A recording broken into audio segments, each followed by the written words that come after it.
le ministre des Armées, Sébastien Lecornu, a annoncé que la patrouille de France remplacera ses Alpha GE par des Rafale B et C dès l'année prochaine. Cette décision fait suite à un accident survenu récemment à Saint-Dizier, soulignant l'urgence de moderniser les appareils utilisés par cette unité emblématique.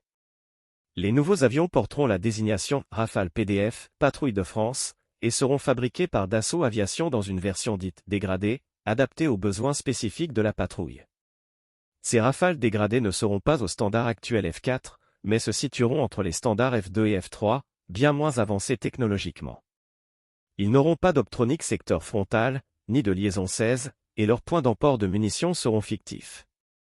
En revanche, ils intégreront des pots fumigènes de nouvelle génération pour les démonstrations aériennes. Cette configuration allégée vise à réduire les coûts et à adapter ces appareils à leur mission principale, les figures aériennes et les survols lors d'événements officiels.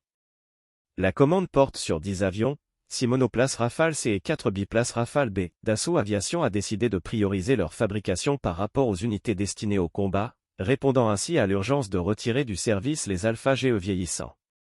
Ces derniers, qui ont marqué l'histoire de l'aviation française, seront probablement exposés dans des musées en France et à l'étranger après leur mise hors service.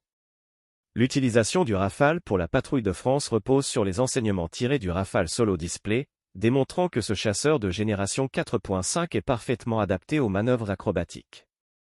Cette transition permettra également de renforcer l'image de marque du Rafale sur la scène internationale. À l'instar des Thunderbird américains qui utilisent le F-16 Fighting Falcon pour promouvoir l'expertise aérienne des États-Unis, la patrouille de France pourrait devenir un puissant outil de communication pour Dassault Aviation et pour le soft power français. Cependant, cette décision suscite des interrogations. Certains critiquent le coût élevé d'un tel projet, même en version dégradée, estimant qu'un avion d'entraînement moins coûteux aurait suffi pour les besoins acrobatiques. D'autres soulignent que ces avions pourraient être mis à jour rapidement en cas de besoin opérationnel, ce qui en ferait un investissement stratégique malgré leur usage limité initialement. En choisissant le Rafale pour la patrouille de France, la France s'aligne sur d'autres grandes puissances aériennes comme les États-Unis et la Russie, qui utilisent des chasseurs modernes pour leurs équipes acrobatiques. Ce choix reflète une volonté de maintenir une image d'excellence et d'innovation technologique dans le domaine aéronautique. Reste à voir si cette décision sera perçue comme un atout stratégique ou comme une dépense superflue dans un contexte économique tendu.